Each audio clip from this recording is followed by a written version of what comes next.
Agradecer então a esse momento tão bonito e agora a gente vai para a nossa primeira palestra da noite, convidando o expositor Rafael Siqueira, ele que é graduado em Direito e Psicologia e hoje frequenta a Sociedade Espírita Fraternidade. Ele vai proferir uma palestra de 50 minutos de abertura do evento. Na tela tem uma chamada da palestra dele.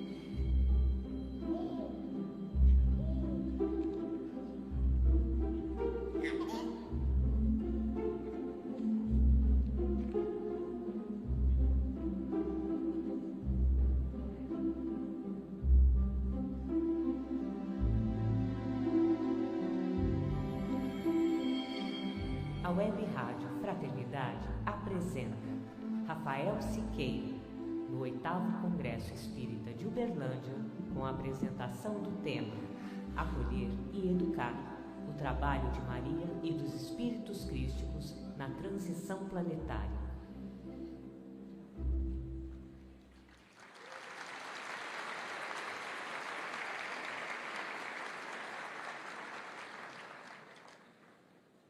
Maria de Nazaré, Maria me cativou, fez mais forte a minha fé e por filho me adotou.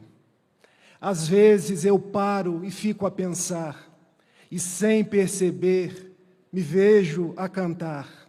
O meu coração se põe a rezar para o mundo encontrar a paz. Menina que Deus amou e escolheu para a mãe de Jesus, o Filho de Deus. Menina que o povo inteiro elegeu, Senhora e Mãe dos céus. Ave és tu, Maria, bendita sois vós entre as mulheres, e bendito é o fruto do vosso ventre, Jesus. Minhas queridas amigas, meus queridos amigos, companheiros que nos ouvem pelas vias das redes sociais, como é bom estar aqui. A todos eu formulo votos de paz, de bem, pedindo a Jesus, a Maria, a Francisco de Assis, que possam estar conosco e nos inspirar no 8º céu. Nessa cerimônia que eu vejo tanta gente com vontade de abraçar cada um de vocês, porque os nossos encontros são encontros de alma, são encontros de coração a coração, são encontros que a gente trata do Evangelho como uma grande proposta de amor para as nossas vidas. Quero agradecer a presença de cada um de vocês, quero agradecer àqueles que estão sintonizados conosco pelo YouTube da Web Rádio Fraternidade. Quero agradecer ao Rubens, à Divina e a toda a equipe da rádio pela oportunidade a nós concedidas de falar sobre esse tema, educar e acolher, o trabalho de Maria e dos Espíritos Crísticos no processo de transição planetária. E para falar desse tema, eu resolvi contar algumas histórias. Jesus falava através de histórias, de parábolas. Maria contava histórias aos sofredores que iam até ela, naquela colina de Éfeso, e eu escolhi algumas para nos aproximarem do exemplo de Maria. A primeira história eu retiro do nosso querido Brasil. Convido a cada um de vocês a retornarmos ao dia 12 de outubro de 1717, século XVIII, quando 3 pescadores saem para pescar. O nome deles, Felipe Pedroso, Domingos Garcia e João Alves. O rio Paraíba do Sul, nas proximidades da cidade de Guaratinguetá. E eles pescaram por muito tempo. Lançavam as suas redes, não vinha peixe. Lançavam as suas redes, não vinham peixe. Quando já estavam a postos para desistir. E talvez tenham se lembrado do Evangelho de Lucas, quando Jesus pede a Simão Pedro, depois de uma noite inteira, que ele havia lançado suas redes e nada vinha, atire suas redes, Simão. Mas, mestre, eu fiz isso a noite inteira. Vá, Simão, atire. E quando Simão atirou as suas redes, elas vieram cheias de peixes. E ali Simão Pedro reconhece: tu és o Messias. Doravante não serás apenas pescador de homens, mas pescador de almas. E aqueles três não desistiram. Lançaram as suas redes no rio Paraíba do Sul. Não veio peixe, mas veio a imagem de uma santa, a parte de baixo, sem a cabeça, e se deram conta: que estranho. Era Nossa Senhora, mas ela estava negra, porque veio do fundo do rio. E eles, um pouco mais abaixo, lançam a rede novamente, e agora veio a cabeça. Unindo o corpo à cabeça, ali estava Nossa Senhora. E por ter aparecido do fundo do rio, ela ganha o nome Nossa Senhora Aparecida. Às vezes as pessoas me perguntam: quantas Marias existem, Rafael? E eu respondo: uma, a mãe de Jesus. Onde ela foi aparecendo ou realizando, através da sua presença, aquilo que nós chamamos de milagres, ela foi ganhando um nome. Então, por exemplo, na antiga Iugoslávia, hoje Bósnia, ela ganhou o nome de Nossa Senhora de Medjugorje. No México, ela ganhou o nome Nossa Senhora Guadalupe. Na Índia, Nossa Senhora da Saúde. Aqui no Brasil, Nossa Senhora Aparecida. Eu contei essa história para vocês por uma razão. Porque se tratava de Nossa Senhora da Conceição. Maria na sua cor branca.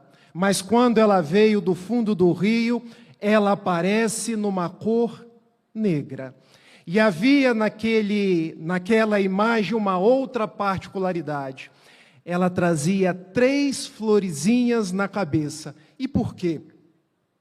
Era a forma como os jesuítas ensinavam a Santíssima Trindade para os índios. Então ela vinha com 3 florzinhas na cabeça. E qual o simbolismo que a gente tira dessa história de Nossa Senhora Aparecida? Ela veio para a raça branca, ela veio para a raça negra, ela veio para os indígenas, porque todos nós somos espíritos. Todos nós somos irmãos, todos nós temos uns para com os outros o compromisso de amar, de sermos fraternos, de acabar com as distinções e de eleger o amor e a fraternidade como um roteiro para as nossas vidas. Então, qual o primeiro exemplo que nós tiramos de Maria, do seu acolhimento, da sua educação, para vivermos esse período de transição planetária? Vamos acabar com as diferenças entre nós. Vamos construir pontes ao invés de muros. Vamos parar de brigar por ideologias que são transitórias.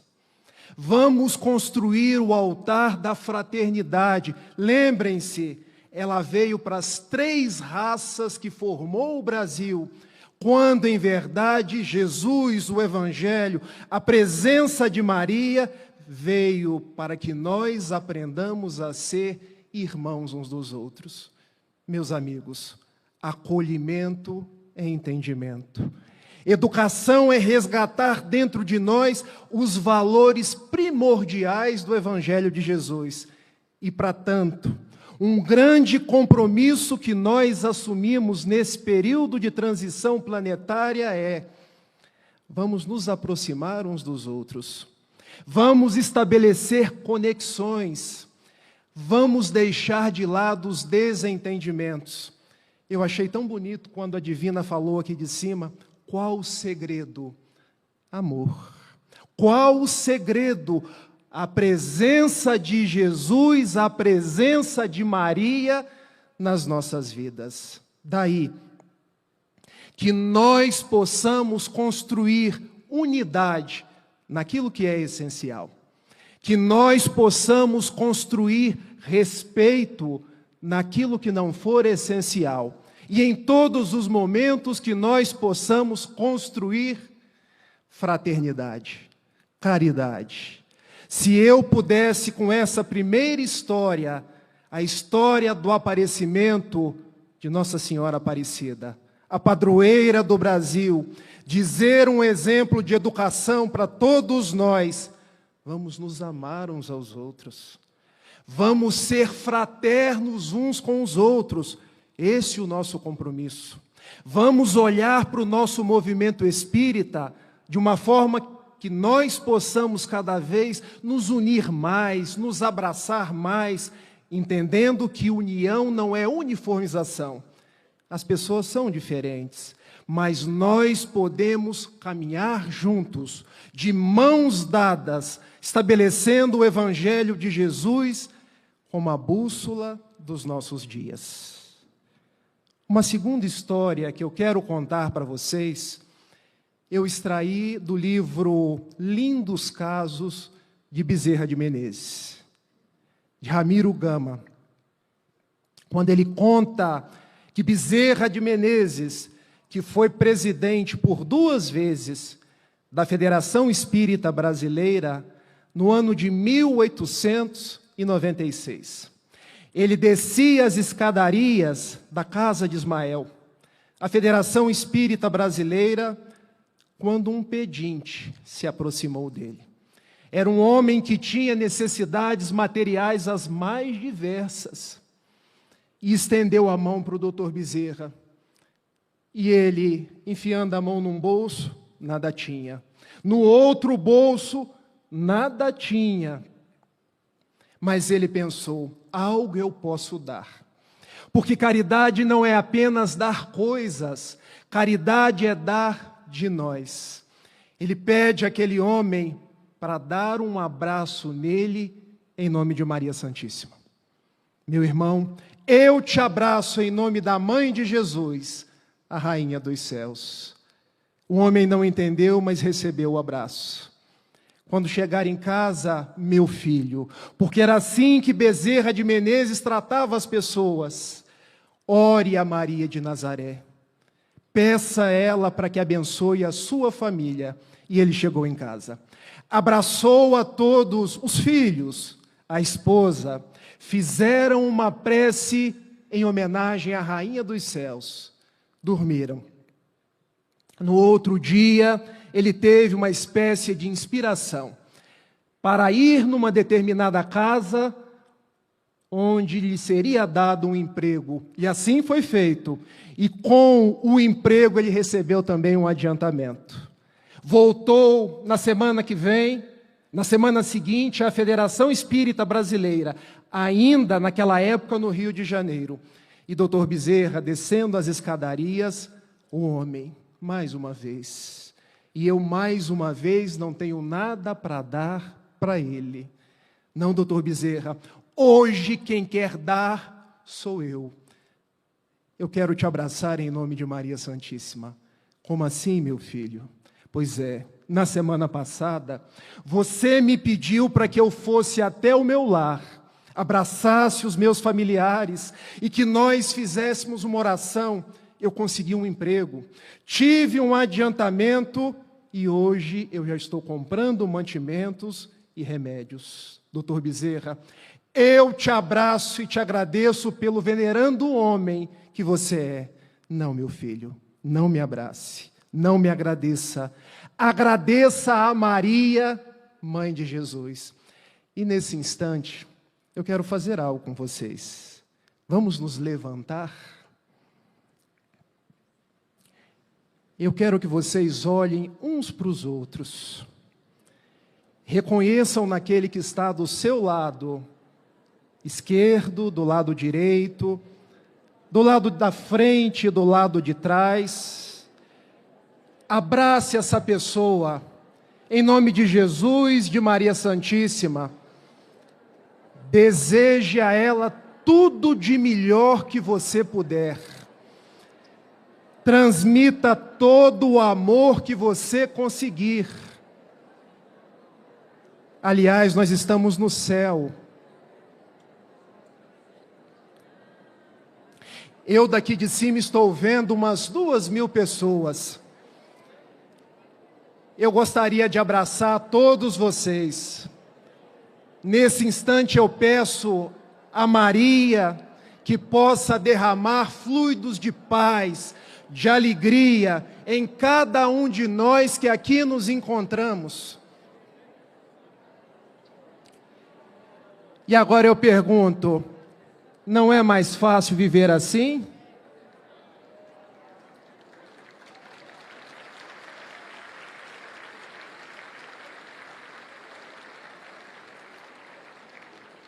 Não é melhor viver assim, meus amigos? A gente não fica mais pacificado viver assim?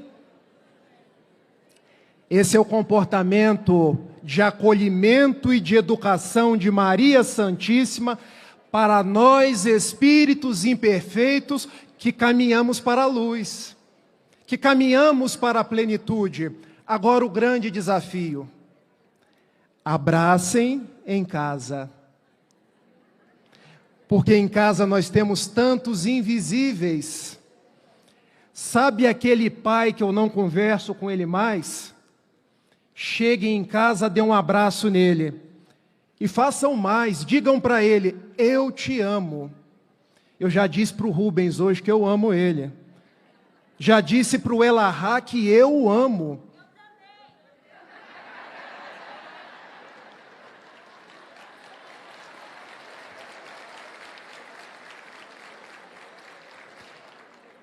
Dizer para o Elahá é fácil.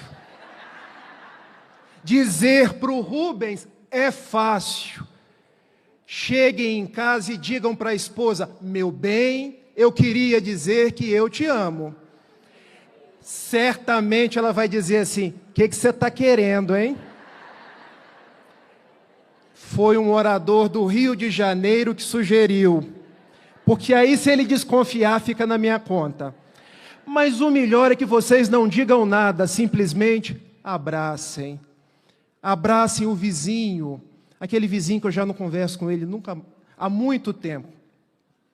Aquele companheiro do trabalho que eu vejo chegar e não dou bom dia mais.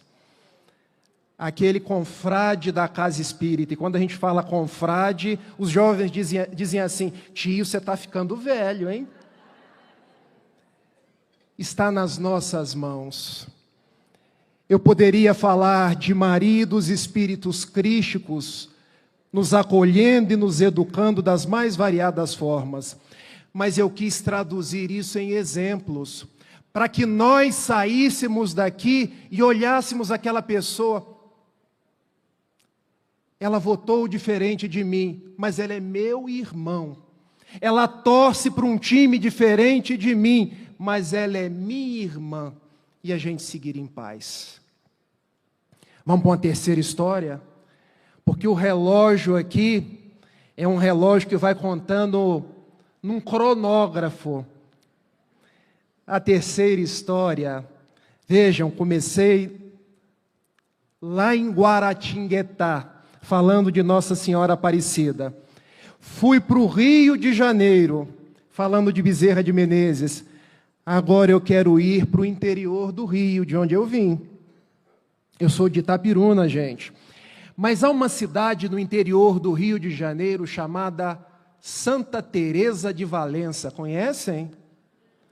Rio das Flores fica melhor. 24 de dezembro de 1900. Nasceu alguém com tamanho amor a Maria Santíssima, que responde pelo nome de Ivone do Amaral Pereira. E ela nasceu como uma bebezinha na zona rural do interior do nosso estado. Com 29 dias de vida, ela faz uma crise cataléptica, catalepsia. é dada como morta, porque nós não tínhamos os recursos e talvez o entendimento para entender a catalepsia, porque a pessoa tem aparência de morta, mas é apenas um afastamento temporário do perispírito. O corpo continua ligado ao perispírito.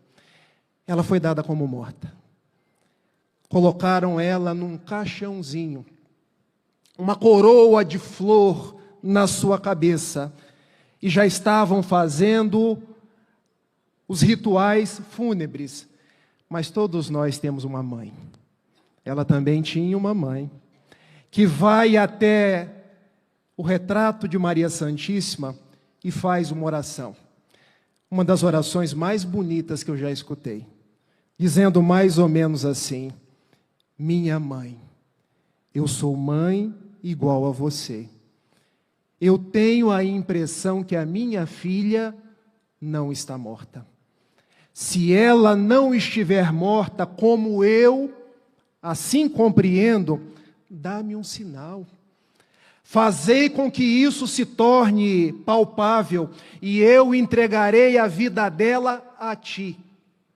Mas minha mãe, olha a resignação da mãe de Dona Ivone do Amaral Pereira. Se ela morta estiver, eu acolho a vontade de Deus. Será que nós agimos assim? Eu entendo que você também foi mãe e viu seu filho crucificado no alto de um calvário, numa dor extrema, e você soube compreender, mas eu aguardo um sinal. Quando alguns daqueles que estavam lá no velório da bebezinha perceberam que a coroa de flores que estava na cabeça espetou e começou a sangrar. E todos se deram conta, Dona Ivone do Amaral Pereira não estava morta. Ela estava viva. E a mãe veio ao encontro dela. Obrigado, minha mãe. Obrigado porque eu senti a sua presença. E a partir de hoje, a minha filha será entregue ao trabalho contigo. E definitivamente, Dona Ivone do Amaral Pereira trabalhou a vida inteira em homenagem a Jesus, a Maria e ao Evangelho. Mas eu quero contar um detalhe dessa história para vocês, que foi trazido por José Raul Teixeira, sem o qual eu não estaria aqui hoje. Eu sou da Sociedade Espírita Fraternidade em Niterói, casa fundada pelo médium e tribuno José Raul Teixeira. A ele o meu muito obrigado por ele ter trabalhado todos esses anos na doutrina espírita. E ele era muito jovem, porque Dona Ivone do Amaral Pereira desencarnou no Rio de Janeiro, em 9 de março de 1984. E ele ia no Rio de Janeiro para conversar com Dona Ivone. Imaginemos nós tendo a oportunidade de conversar com Dona Ivone, escutar aquela sabedoria, aquela proximidade com Jesus falando. E Dona Ivone diz a Raul Teixeira: meu filho, você sabe que uma das experiências mais bonitas da minha vida foi exatamente aquela experiência da minha mãe orando e depois se dando conta de que eu não estava desencarnada. E eu quero te dizer algo, meu filho, o meu nome seria Maria. Isso não consta das biografias de Dona Ivone do Amaral Pereira, recordações da mediunidade, devassando o invisível, mas ela contou para o Raul, que depois contou para nós. Minha mãe me entregou a Maria a ponto do meu próprio nome. Ela quis que fosse Maria, mas o meu pai não assentiu. E eu fiquei como Ivone do Amaral Pereira. Mas nessa história nós chegamos a uma conclusão. Comportamento nosso, cristão, espírita, nesse período de transição para um mundo em regeneração é fé. A coragem da fé. Nos entregar a Deus. Quando é indagado ao benfeitor Emmanuel, na questão número 354 do livro O Consolador, o que é ter fé? E ele responde: ter fé não é apenas acreditar. Ter fé é ter certeza. Certeza da presença de Deus entre nós. Certeza que aquilo que é nosso vem para nós aprendermos, para nós progredirmos. E aí eu pergunto para vocês: como anda a vossa fé? Será que a nossa fé é aquela certeza que hoje nos robustece nos dias difíceis da atualidade? Ou será que a nossa fé ainda nos faz duvidar, nos faz amolentar? Porque uma das características nossas hoje, conversando com as pessoas, é perceber que elas estão desanimadas.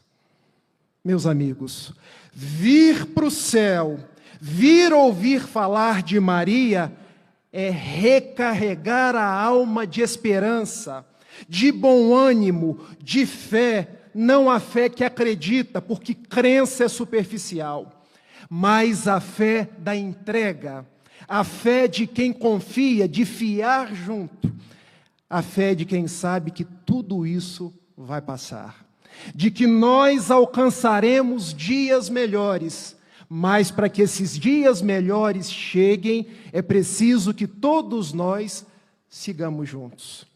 Para isso nós estamos aqui hoje, para carregar as nossas pilhas e fazer os enfrentamentos do mundo com o nosso bom ânimo. Estamos dispostos a esse trabalho? Estamos com essa coragem da fé? Porque a coragem da fé não é apenas quando as coisas se dão como eu quero. Lembrem-se da prece da mãe de Ivone do Amaral Pereira: se ela estiver viva, me dê um sinal.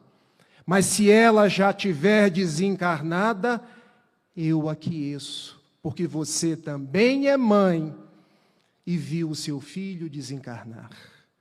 Meus amigos, nós não sabemos o que é a beleza da doutrina espírita nas nossas vidas. Nós não temos dimensão do que o Evangelho representa hoje nas nossas vidas. Falar então em acolhimento é nós nos darmos conta de quanto o Espiritismo vem nos acolhendo e nos ensinando durante todo esse tempo. Se eu perguntasse para vocês assim: onde vocês estariam hoje se não fosse a doutrina espírita? Como vocês estariam hoje se não fosse a doutrina espírita? Eu não sei vocês, mas eu posso responder eu. Talvez já tivesse desencarnado ou estivesse no hospital psiquiátrico. Graças a Deus, então, a doutrina espírita nos traz Jesus de volta. Graças a Deus, então, a doutrina espírita nos fala de Maria como um anjo tutelar. Porque muitas pessoas perguntam assim: mas Rafael, por que tanta devoção a Maria Santíssima? E eu responderia: por uma razão muito simples. Questão 625 do Livro dos Espíritos, quando Kardec indaga aos imortais: qual o tipo mais perfeito que Deus nos deu para ser nosso modelo e nosso guia? Qual a resposta, gente? Eu acho que vocês não tomaram café da tarde. Eu vou perguntar mais uma vez: qual o tipo mais perfeito que Deus nos deu para ser nosso modelo e nosso guia? Agora eu entendi o poder do café de Minas Gerais. E se o café tiver acompanhado de um pão de queijo, aí é tudo de bom. É assim que fala? Se Jesus é o tipo mais perfeito, ele teria que nascer de um espírito de uma envergadura que propiciasse que ele fosse o nosso mestre. É ou não é verdade? Por isso, nós temos esse amor a Maria Santíssima. E nesse instante eu peço a ela que nos ensine a ter fé, que caminhe junto de nós, que interceda por cada um de nós junto a Jesus. Como diz o Rubens, que nos cubra com seu manto de amor. Eu vou para uma quarta história. E essa quarta história eu fico muito à vontade, porque eu tenho Saulo, eu tenho Alzira aqui na minha frente. Porque essa quarta história eu vou evocar Sacramento. Sei que a Alzira vai falar sobre isso amanhã. Então a gente precisa de alguém que fale mais ou menos, para depois vir alguém e falar da forma mais aprumada. Em 1906, Eurípides Barçanufo, seu Eurípides, ele já havia se tornado espírita. E por conta do seu credo espírita, o liceu sacramentano começou a minguar. Os pais dos alunos começaram a tirar seus filhos, e ele se vê numa encruzilhada. O colégio vai fechar. Em nenhum momento ele recua de continuar com o estudo espírita no colégio. Mas ele se dá conta como hei de prosseguir. Quando ele, que era um médium de grandes possibilidades, sente aproximar a presença de Maria Santíssima. Eurípides era um médium experiente, um médium responsável. E ele, não posso estar na minha proximidade mediúnica de um espírito de tal quilate. Mas contam os biógrafos que ele faz um transe inconsciente. E pelas suas mãos, Maria Santíssima escreve: meu filho, não feche o colégio. Apague da tabuleta o nome Liceu Sacramentano, que guarda os resquícios da vaidade humana. Escreva em seu lugar Colégio Allan Kardec. Passe a ministrar aulas do Evangelho do meu filho às quartas-feiras. E ministre igualmente aulas de anatomia. E eu cobrirei o Colégio Allan Kardec com o meu manto de amor. Assinado Maria, a serva de Jesus, a serva de Deus. É ou não é emocionante, gente? E o que a gente tira dessa história? Nós estamos falando em acolhimento e em educação. Olha como Maria nos educa. Nas quartas-feiras, dê aula do Evangelho. E eu pergunto para vocês, nós estamos estudando o Evangelho?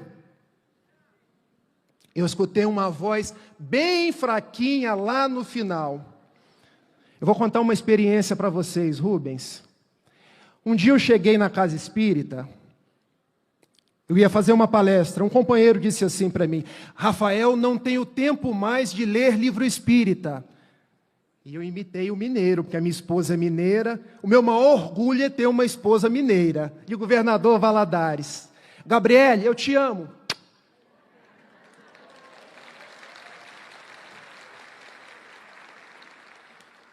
Uai, sou.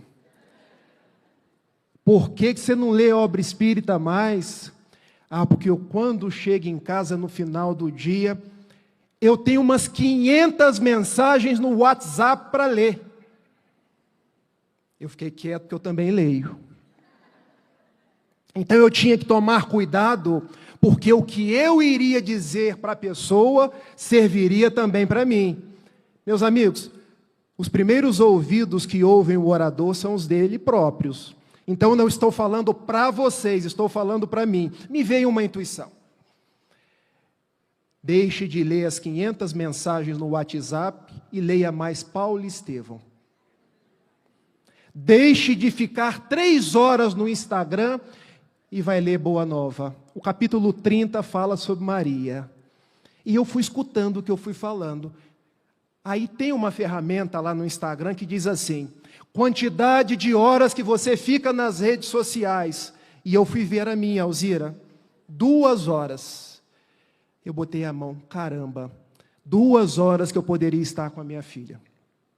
2 horas que eu poderia estar na casa espírita. 2 horas que eu poderia estar estudando. Vejam, a minha fala não é contra as redes sociais. A minha fala é a favor do Evangelho.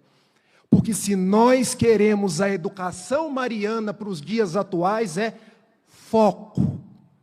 Porque o mundo hoje, palavras do Elahá, nos convidam a muitos distratores. Quando a gente começa a discutir com o outro detalhes do Evangelho, detalhes que não são o mais importante, a gente está se distraindo, porque a mensagem do Evangelho é essencialmente moral. Se eu fico discutindo se eu fico discutindo dogma, eu estou me distraindo. Se eu fico perdendo muito tempo nas redes sociais, também é uma distração. Então a mensagem de Maria, por Dr. Eurípides Barçanufo, que agora eu agradeço por ter tido a misericórdia de renascer no Brasil, renascer em Sacramento, que eu tive a oportunidade de visitar. Estude o Evangelho do meu filho nas quartas-feiras. Estude também anatomia. Pode parecer estranho Maria Santíssima pedindo que a gente estude anatomia, porque nós estamos no mundo para nos instruir, tornarmos-nos pessoas melhores. Daí a mensagem do Espírito de verdade é: Espíritas, capítulo 6 do Evangelho segundo o Espiritismo, amai-vos, espíritas, instruí-vos. E se a gente volta ao capítulo 1 do Evangelho segundo o Espiritismo, aliança entre fé e razão, ou entre ciência e religião. A mensagem de Maria: nós precisamos nos instruir.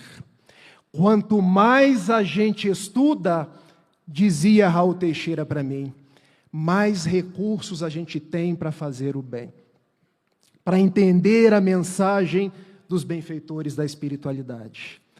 Meus amigos, faltam 12 minutos. A gente se empolga aqui de cima. Eu queria deixar com cada um de vocês as minhas melhores vibrações de carinho, o meu abraço mais cordato.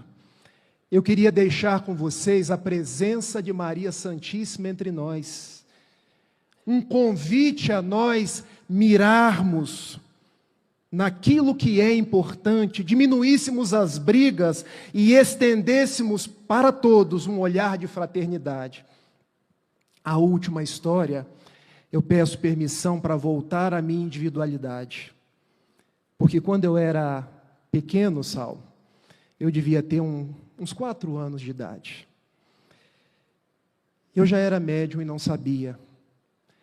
E no quarto da minha casa em Itapiruna, eu registrava espíritos que se aproximavam de mim e diziam coisas do tipo: não quero assustar nenhum de vocês, viu?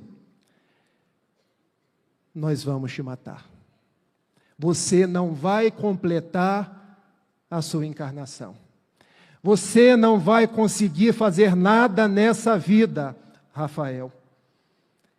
E às vezes me mostravam cenas as mais difíceis, as mais dolorosas. O que eu fazia? Escondia debaixo da cama.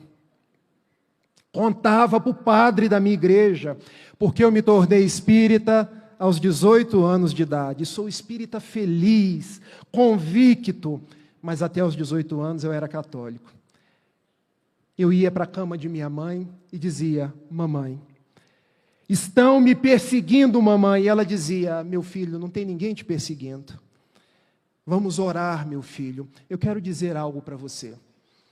Essas manifestações, porque a mãe da gente simples, Dona Selenes Neves de Amorim, manda um beijo para ela também.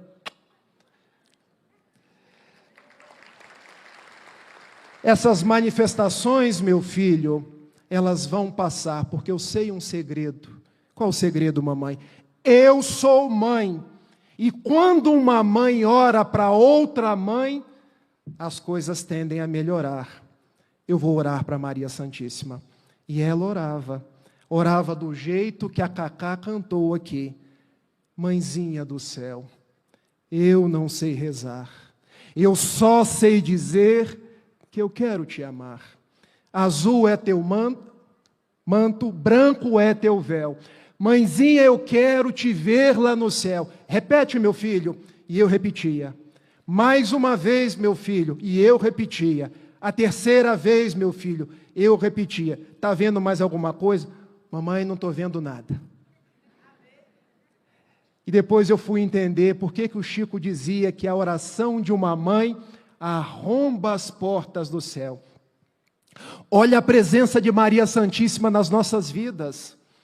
Olha como a gente pode viver de uma forma abundante, orando, fazendo os nossos esforços.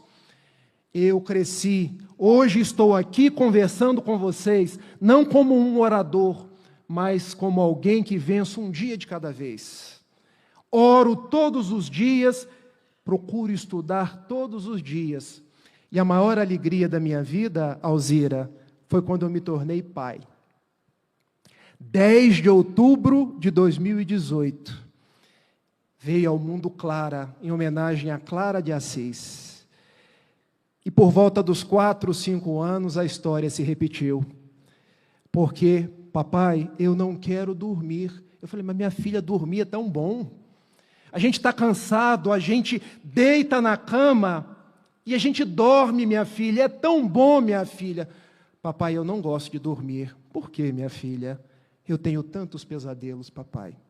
É tudo tão difícil, papai. De quem que eu me lembrei? De minha mãe. E eu resolvi fazer o mesmo com a minha filha. Só que eu fiz diferente, porque eu aprendi a cantar para minha filha. Essa música, vamos cantar ela, gente? Vocês me ajudam? Mãezinha do céu, eu não sei rezar, eu só sei dizer que eu quero te amar. Azul é seu manto, branco é seu véu, mãezinha, eu quero te ver lá no céu. A minha filha dormia, eu permanecia em paz. Levo minha filha na evangelização e as coisas estão fluindo cada vez melhor. Mas eu peço a vocês que se deem conta de uma coisa. Mãezinha, eu quero te ver lá no... Onde nós estamos agora? Então, o pedido que nós fazemos a Maria Santíssima se realizou, porque nós estamos no 8º Congresso Espírita de Uberlândia. Nós estamos no céu. Que Maria Santíssima abençoe a cada um de nós. Que Maria Santíssima abençoe a cada um de vocês. Que nós possamos estar juntos nesses 3 dias, nos abraçando, orando, trocando pelas vias da fraternidade e sendo cada vez mais fraternos uns com os outros. Bem-vindos ao 8º céu. Que Jesus, que Francisco e que Maria permaneçam conosco hoje e sempre. Beijo grande.